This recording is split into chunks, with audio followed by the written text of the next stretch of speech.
This woman came to her best friend's house to return a phone, but at the door she noticed a pair of her husband's shoes. Before she could even react, she heard her husband's voice from inside. Forcing down her panic, she moved toward the bedroom. The sight before her felt like a lightning strike. Her husband and best friend were calling each other husband and wife, locked together in intimacy. At that moment her heart felt torn apart, leaving her breathless. The husband she gave everything to, and the best friend she trusted completely, had joined hands in the deepest betrayal. All the faith that supported her collapsed in an instant. Her legs gave out beneath her. She fell heavily onto the cold floor. This woman's name was Ji-eun. She was once the beloved daughter of a wealthy family. In college she fell for Putinyu, who came from poverty. Even though her mother strongly opposed, she never looked back. Her mother's objection was not about money. She had already seen Tinyu's mother, a woman greedy and addicted to gambling. Before the marriage was even set, she schemed to make him marry into the family, and demanded a house and a car from the Lius. Her mother feared her daughter would suffer, but blinded by love, Ji-eun refused to listen. She even threatened to end her life if they opposed, and secretly funded Tinyu to study in America,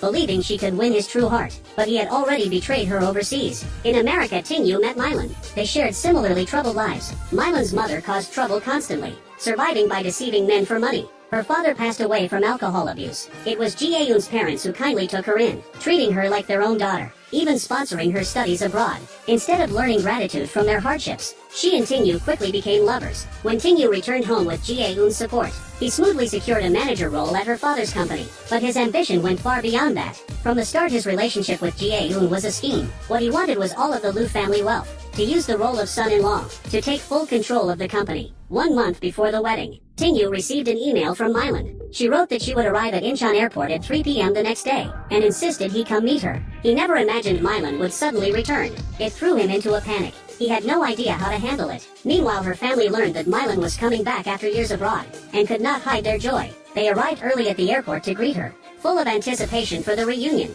Meanwhile, on the plane, Mylan smiled at photos of her and Tinyu on her computer, excitedly sharing with the man in the next seat. She laughed and said, "This is my fiancé. I am going home for him." But before she could say more, the plane shook violently. The man's drink spilled, soaking her computer and turning the screen black. The man apologized and promised to repair it, asking for her contact information, to return it once fixed. As soon as she stepped out of arrivals, her eyes anxiously searched the crowd for Tinyu. But the first face she saw was Ji-eun smiling. The two had grown up together like sisters. The joy of reunion quickly eased her disappointment. They hugged tightly with endless words to share. Ji-eun noticed Mylan looking around, clearly searching for someone. She felt a bit puzzled but did not ask. On the way back, they caught up about life. Mylan brought up Ji-eun's upcoming wedding. Ji-eun's cheeks flushed red, her voice filled with sweetness she could not hide. She whispered that her fiancé was handsome and caring. Then she curiously asked about Mylan's love life. Mylan smiled and said she too had found someone she believed was destined for her. They both spoke of love and happiness, neither realizing the man they were talking about was the very same person.